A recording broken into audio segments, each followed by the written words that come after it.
If you have ever typed the best month to sell a house into Google, you have probably seen the same answer over and over again. Spring, usually May. And while that answer isn't technically wrong, it is wildly incomplete, especially in a state like Washington, because the truth is there is no single, quote, best month to sell a house unless you ignore location, price point, weather, buyer psychology, and what is actually happening in the real estate market right now. And that is exactly how sellers end up super disappointed. They follow a generic rule, they list at the wrong time for their specific home, and they leave tens of thousands of dollars on the table. Well, if you're new here, I am Leah Courage with the Courage Group, and we help sellers all over Washington think through timing and pricing and strategy before they ever list their home. And this conversation matters before you call a photographer or start decluttering, because timing alone can easily mean the difference between multiple offers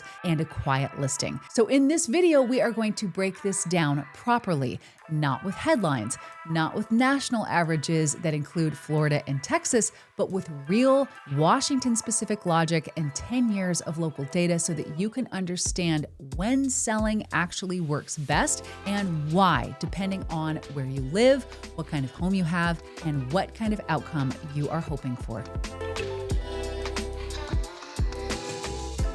So before we get to the calendar, I need to warn you about a trap. So let's start with the general rule that everyone hears, that spring is the best time to sell. Well, nationally, the data consistently shows that homes listed in the late spring, often May, tend to sell faster and for slightly higher prices compared to other months. In many studies, sellers see a price premium of roughly 2 to 5% compared to winter listings. That's the statistic that people latch onto.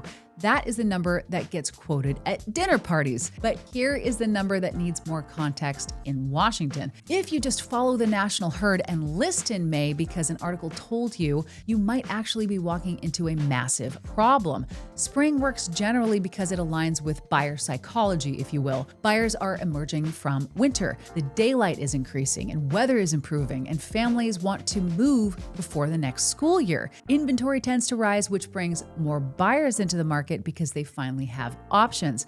But here's the catch that most sellers miss. That same increase in inventory also means more competition for you. In other words, spring brings more buyers, but it also brings more listings. And in early 2026, we're seeing listing counts up nearly 23% in some counties compared to previous years. So if you list in May, you are listing alongside everyone else. You're fighting for attention on the same weekends as 5 other houses in your neighborhood. You're competing with the new construction down the street that's offering rate buy downs. So the question isn't just, quote, is May a good month? The question is May good enough to beat the 5 other houses on my block? Quick pause for a second, because if you live in Washington and you care about where this housing market is headed over the next year or two and how it impacts you and your investment, this is exactly the kind of context that we share here every single week. So please take a second to like this video, subscribe to our channel, and please turn on notifications so that you don't miss any of our deep dives into what's actually happening in the market. And if you plan on making a move here,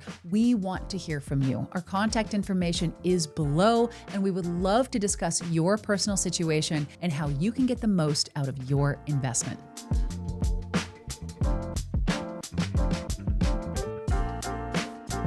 Now let's talk about the weather. We have to talk about how seasonality plays out specifically here in Western Washington, because seasonality here is amplified by weather and geography in a way that doesn't happen in Florida or Arizona. Our market along the I-5 corridor, Seattle, Tacoma, Everett, and our coastal communities in the North Puget Sound experiences very different buyer behavior than, say, Eastern Washington. On the west side of the Cascades, winter listings often struggle, not just because buyer demand completely disappears, which it doesn't, but it definitely goes down, but because homes simply don't show as well. Think about it.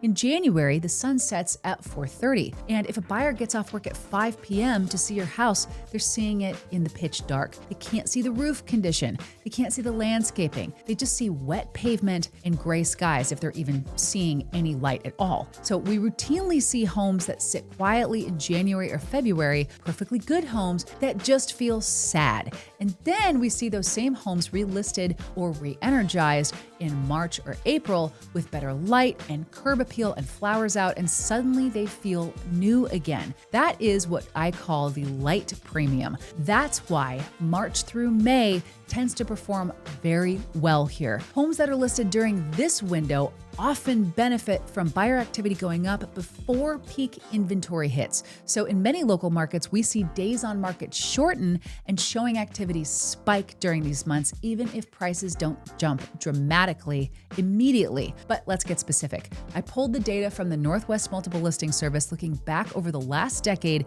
to answer two different questions. Question 1, when do you make the most money? And question 2, when do you sell your home the fastest? Because, believe it or not, those are often two different months. If your goal is the highest possible sale price, the data is clear. The money month in Washington is June. Historically, homes sold in June sell for a premium of about 5.8% to nearly 10% above the annual average, depending on the specific year. On an $800,000 home, that 5.8% is over $46,000 in your pocket. That's real money. That's a new car. That's a college tuition payment. But, and this is a huge but, to close in June, you cannot list in June. A typical closing takes at least 30 days. So to hit that June peak where buyers are bidding up prices and closing at the highest numbers, you need to be on the market in April or early May at the latest. You need to catch the buyers when the fever is the highest, which is usually right as the sun starts coming out for real and as everything starts to turn beautiful again.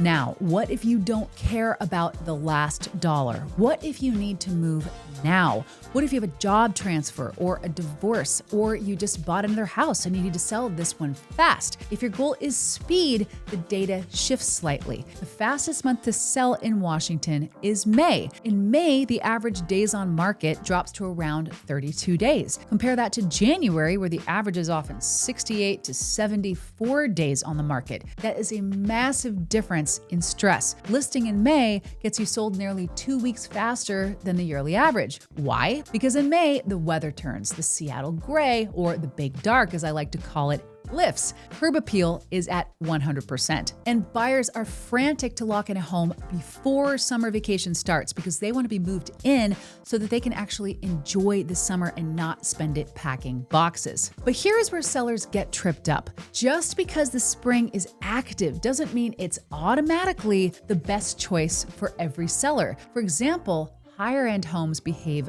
very differently.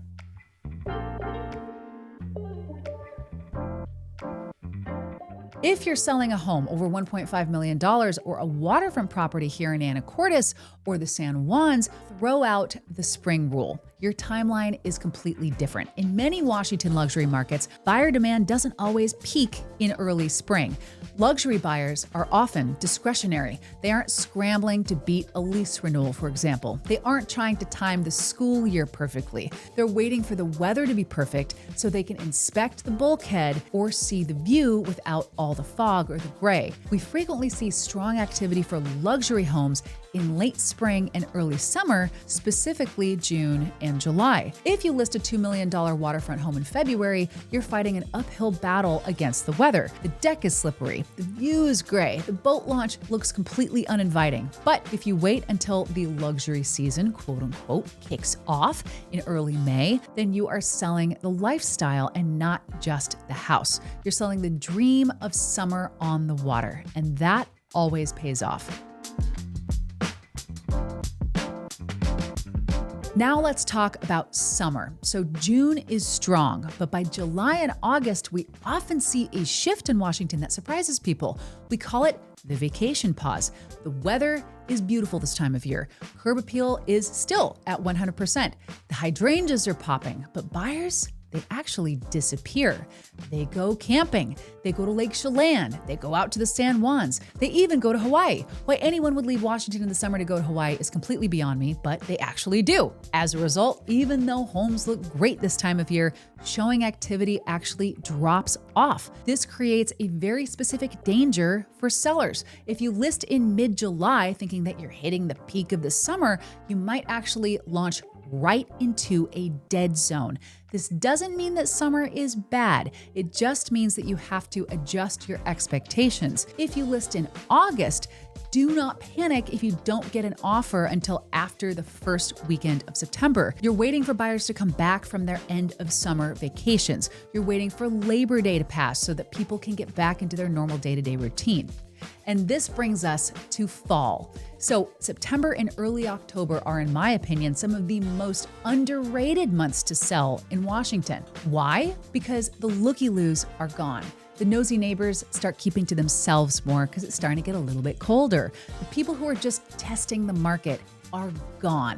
The buyers who are still looking in October are serious. They've probably lost out on offers in the spring, or they're relocating for work and they have to buy.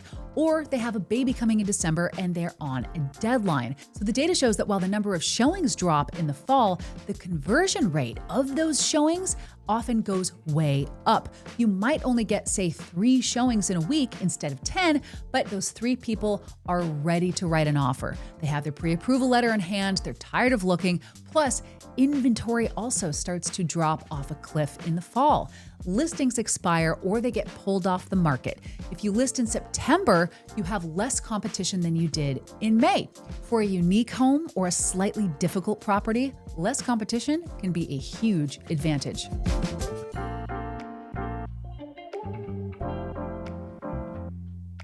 Now we have to talk about the quote-unquote danger zone, which is winter, specifically late November through January. So statistically, this is the hardest time to sell a home. The data is brutal here. On average, homes in January sell for about $26,000 less than the annual average. That is the quote winter penalty, as I like to call it. And it's not just price, it's time. Remember that stat about days on the market? Well, in January, you're looking at 70 plus days on average. That is 2.5 months of keeping your house clean, 2.5 months of leaving for showings, 2.5 months of wondering if your home will ever sell. So unless you're forced to sell by, say, a job relocation or divorce or a financial necessity for some reason, we almost always advise our clients to wait. If you can wait just 60 days until March, you are moving from the worst market of the year into the best. You are moving from the dark, literally, into the light. However, quiet doesn't mean impossible. I want to be very clear about this. Houses do sell in January, but they sell to a very specific type of buyer, the value hunter, if you will.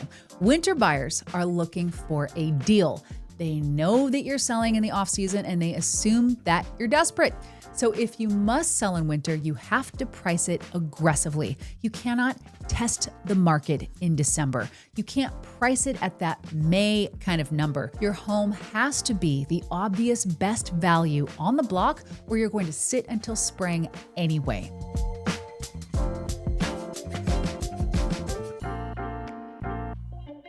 Now, let's zoom out and talk about market conditions right now, because 2026 is not 2021. The calendar is important, but the economic context is even more important. So over the last several years, Washington has moved through extreme cycles.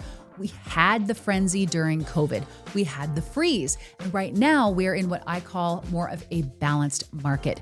We have seen inventory levels rise to about 3 months of supply in King and Snohomish counties, and that's the highest levels that we've seen since 2020. Now, I know you're thinking it, so what does that mean for you? It means buyers have choices. They aren't desperate anymore. They're taking their time. They're actually asking for inspections. They're asking for repairs. They're asking for closing costs. So the quote best month to sell is the month where your home stands out.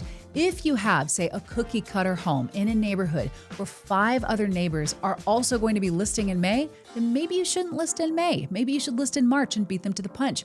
Or maybe you wait until September when they've all sold and inventory is low again. This is why I tell sellers, don't time the market. Let's time your competition.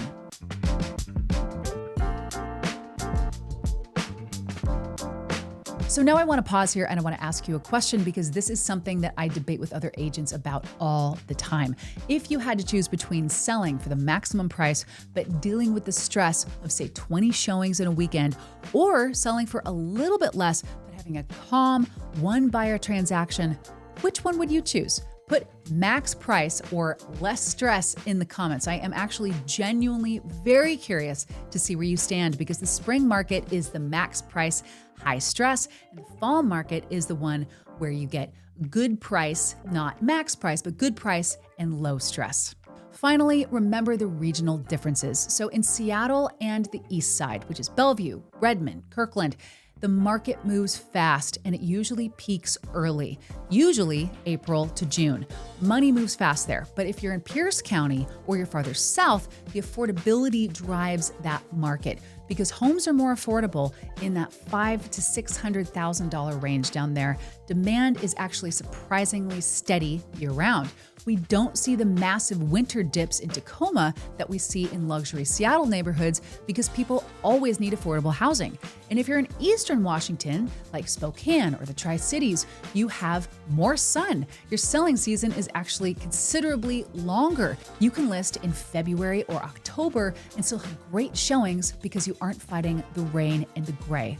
So let's bring this all together. What is the actual best month to sell your house in Washington? And the honest answer is this: it completely depends on your goals. If your goal is maximum price, aim for a June closing, and that means you need to be listed in April or at the very latest early May. You need to hit the market when the flowers are blooming and the buyers are also blooming and buzzing, if you will. If your goal is speed, list in May. That is when the velocity of the market is at its absolute highest. If your goal is less competition, however, look at early March before the rush, or late September after the rush. But mostly, if your goal is success, you need a strategy that goes beyond the calendar. You need to look at your specific neighborhood inventory. Are your neighbors planning on listing? You need to look at your price point. Are you in the affordable band or the luxury band? And you also need to look at your home's condition. Is it ready for the harsh light of a rainy January day showing? Or does it need the sun of July to look its absolute best? This is exactly where sellers tend to call us, not because they want the hype, but because they want clarity. We look at the data for your property, your street, your area, not just the state, not just the city, and we build a plan around your specific circumstances and your life. Thank you so much for watching. And if you enjoyed this video, please be sure to give it a like, subscribe to our channel, and turn on notifications so that you don't miss a new video ever that we put out about life and real estate in Washington. And if you're planning on buying or selling a home in Washington or elsewhere in the United States, we would love to connect with you. Our contact information is in the description below, and we would truly be honored to help you make your next move with confidence. Thank you again so much for watching. Keep exploring, and we will see you in the next video.